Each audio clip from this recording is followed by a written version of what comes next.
Okay, so this video is designed to be the SharePoint 2013 intro video. This video is designed for those who are either new to SharePoint or maybe been working with SharePoint 2003, 2007, 2010, but new to 2013. What this video is really going to do is really just kind of give you a basic overview over a team site. And as you know, there are many different site types in SharePoint. The one that we're going to focus on in this video is a team site. Now, if you're a student of the class, you actually have your own playground team site, and some of the things that we do here, you should be able to follow along with your playground site. And towards the end, I will hand out assignments for those who are students, and then you will email me the link as we do with any other project, just to kind of turn in your assignment towards the end. Okay, so on the team site in 2013, things kind of look a little bit different. This is all out of the box layout. There's no customization here now with this particular site, but we will get to that very soon. Another thing about this site is hosted on Microsoft Office 365 SharePoint Online. So if you're installing or if you plan with a site that someone at your organization installed for you, some of the links may not apply. You may see a little bit a different setup than on your environment than what you see here in this video. And the last piece, as far as differences, the administrator action is only available, I believe those are only available for those who are assigned as administrators of your Office 365 site, which is a little bit different than a site collection admin. Okay, I think I covered all the bases. I'm using Internet Explorer. I think SharePoint 2013 is certified from a management perspective for all the other browsers, but I'm sticking with Internet Explorer because you need some ActiveX controls, some ActiveX functionality to do certain features. So my recommendation is to, even though it's not required, my recommendation is to use Internet Explorer as you're going through these exercises. For what we're going to cover today, that's not a big deal, but in the next module or a couple of modules in the future, that may apply. So that's one of the things to keep to avoid any errors or issues or things being disabled. That's one of the things that you want to take a look at. Okay, so let's go ahead and get started. In this top bar, this blue bar here is really just kind of navigation items to here is your SkyDrive if you have that set up, a news feed, which is a new which is a feature that's been enhanced in SharePoint 2013 to really kind of show items that you track. It's kind of like tracking your actions as a user in SharePoint, and this kind of follows you regardless of what site collection you're in. There's the sites, which is the equivalent to the My Site, and here at the My Site you can actually manage and promote different sites, so it's almost like a bookmarking type deal. Every time you're on a site you can follow that site. So if we actually go back to this playground, this is going to be my playground, call it Team Trainer. But if you go back here and you click follow, this is just, it identifies this Team Trainer site and it attaches it to My Site. So My Site is almost, for those who are not familiar with the My Site terminology within SharePoint, look at it almost like your My Documents area when you're on your desktop Windows 7, Windows 8 machine. It's almost where your personal things and your personal tracking, bookmarks and things like that are kind of stored. So those are going to be your sites. Projects, again, this is probably something that you may not see. This site collection I'm working with is actually a project management site collection, project management server site collection for 2013. So this is kind of tie all my projects together. The other piece to this, okay, so let's take a look at the different navigation areas. So here you have the gear icon. This is where this replaced the Site Actions button. If you're familiar with 2010 or 2007, they just have a little icon here, no words, no anything like that. But if you click on it, you kind of see some of the very somewhat similar. They kind of renamed a little bit.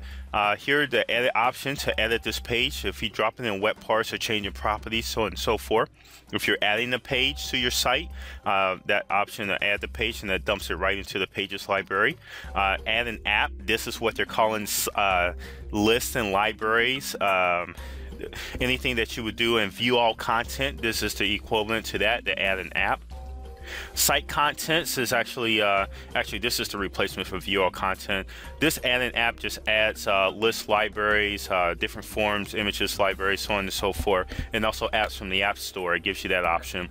Site contents is the one that replaces view all site content. Again, it actually looks very similar to add an app. The one piece that it adds in there is the ability to add in subsites, change the look.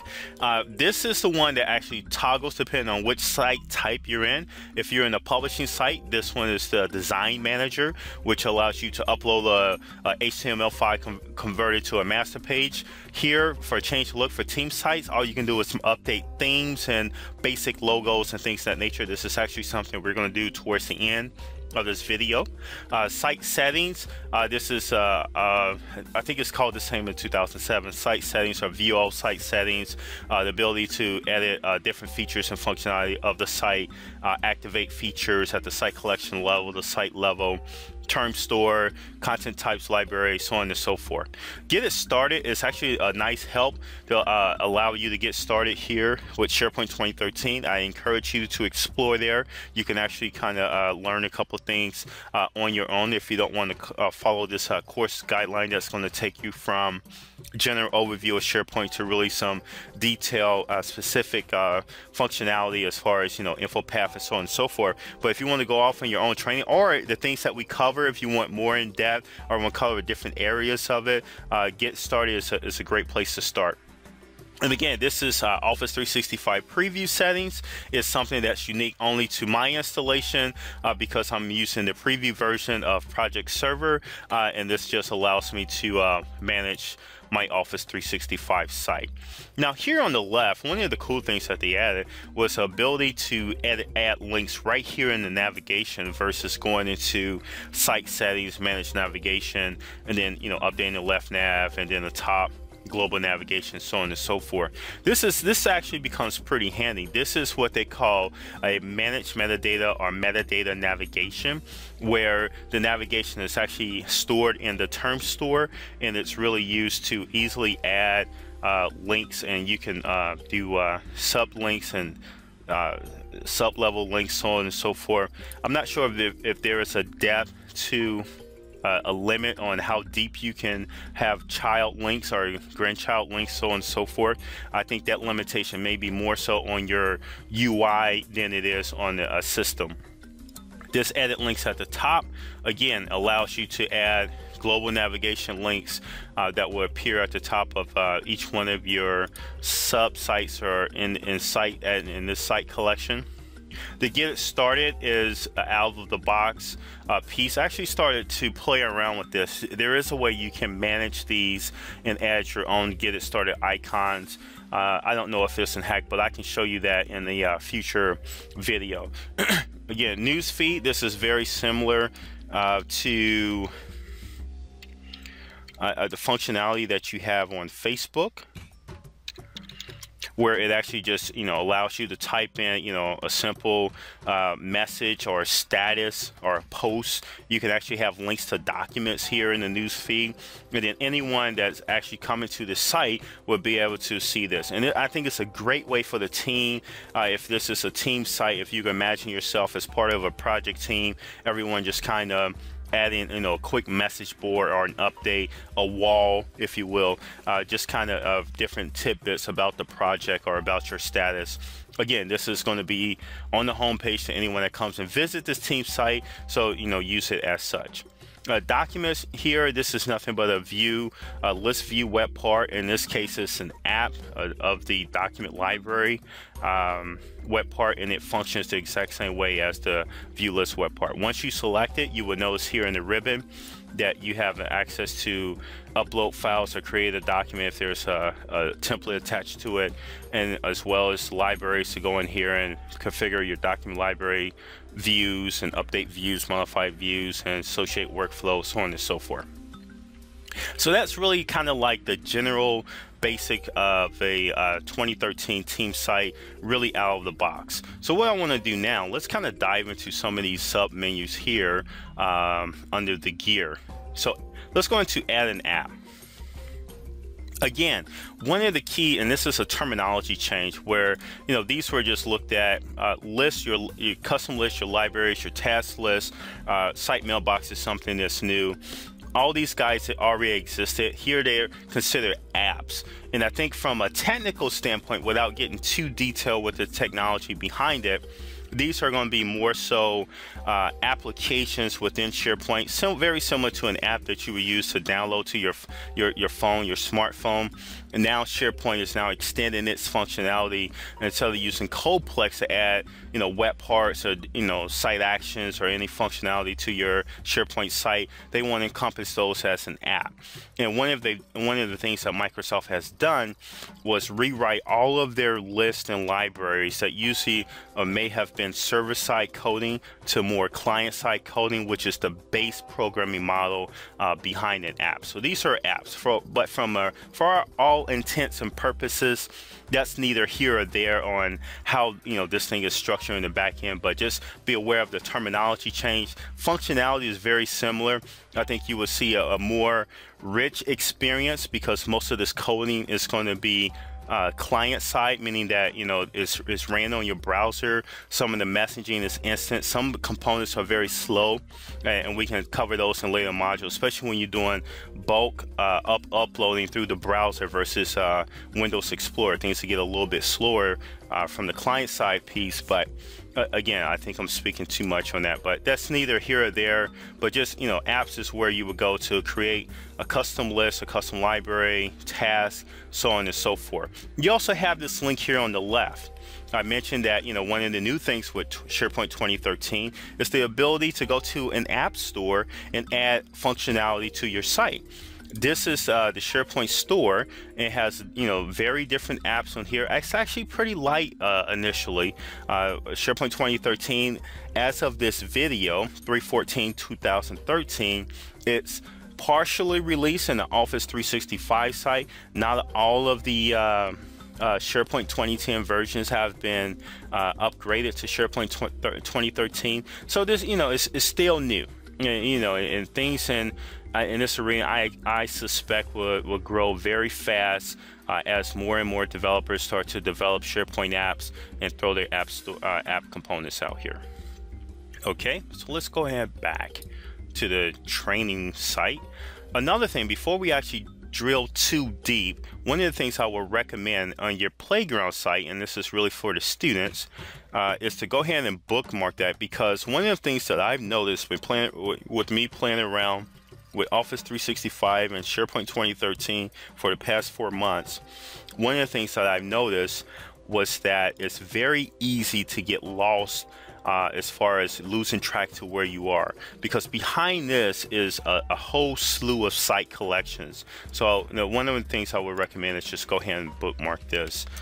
Bookmark your team, your playground site, in my case the team trainer, so that way if you ever get real deep into something, or if you navigate in that app store long enough, you actually kind of lose track to where you came from.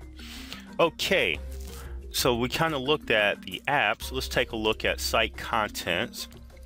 And again, these are your same standard apps that you can create a library, create a custom list, so on and so forth. That still exists.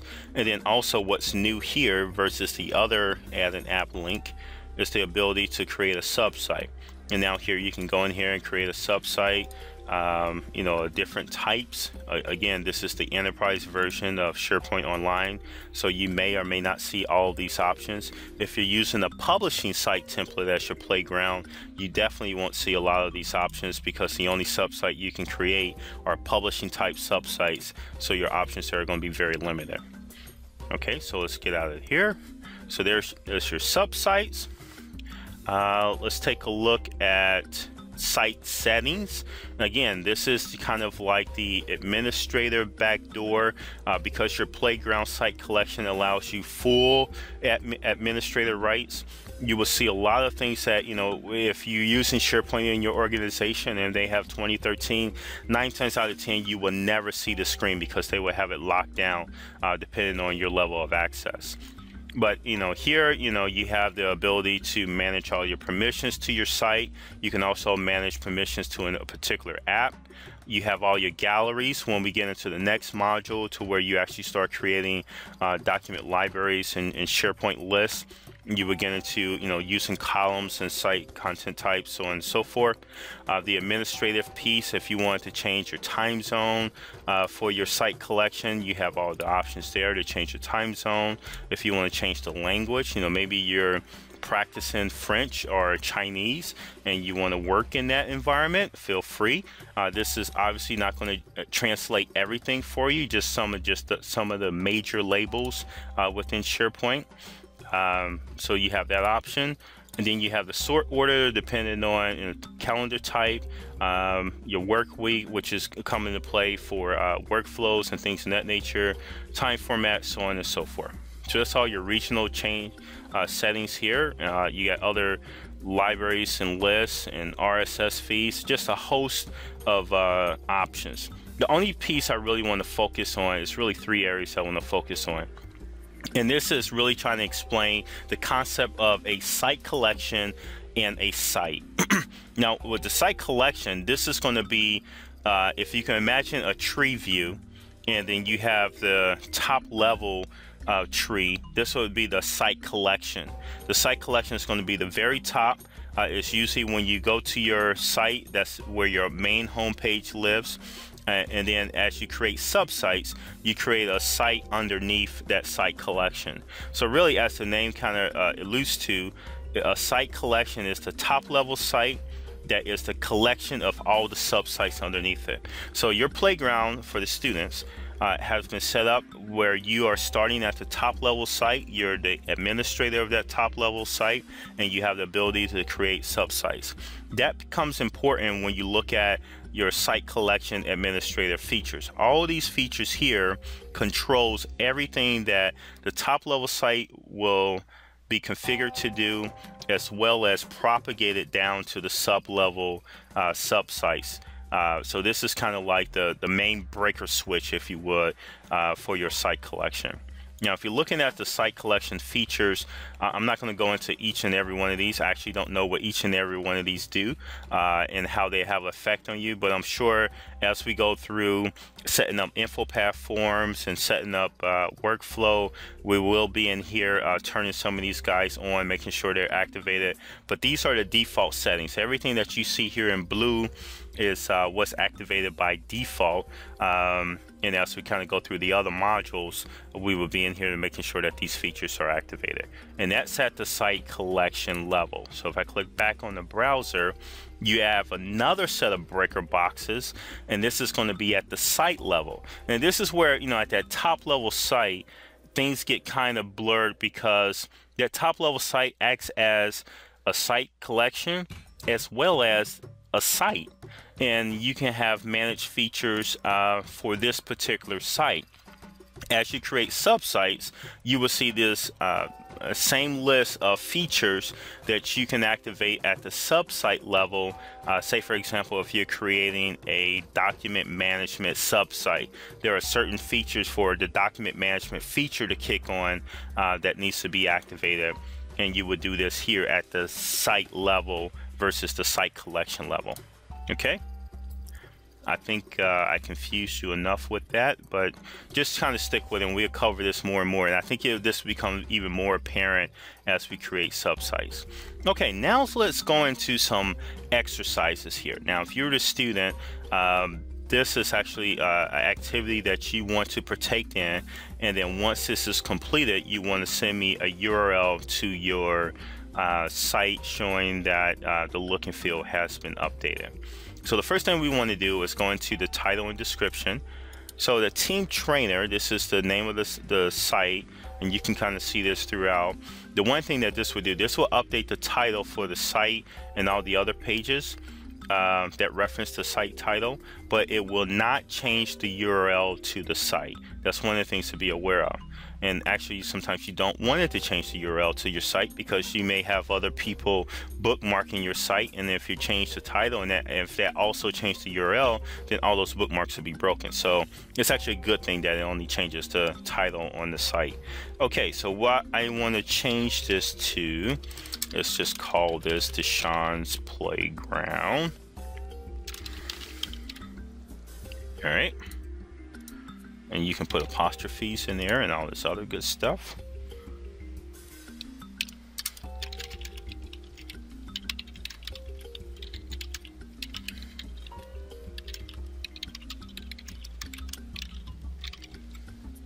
And I didn't spell features correctly. Got that all figured out. Okay, so now you can update the logo. Let's get rid of this out of the box logo. So you have two options. You can look at it from SharePoint, meaning that you can, if you already have a logo uploaded to a library, say a documents library, or some type of style library, you can highlight it. You can pull it from the library. If you don't, and you just have one on your computer, as I do, you can just browse your computer and find a logo. Let's see, I'm gonna cheat here. I already have a logo created. And if you don't have a logo created, you probably want to search the internet and make one up. I think that will be great.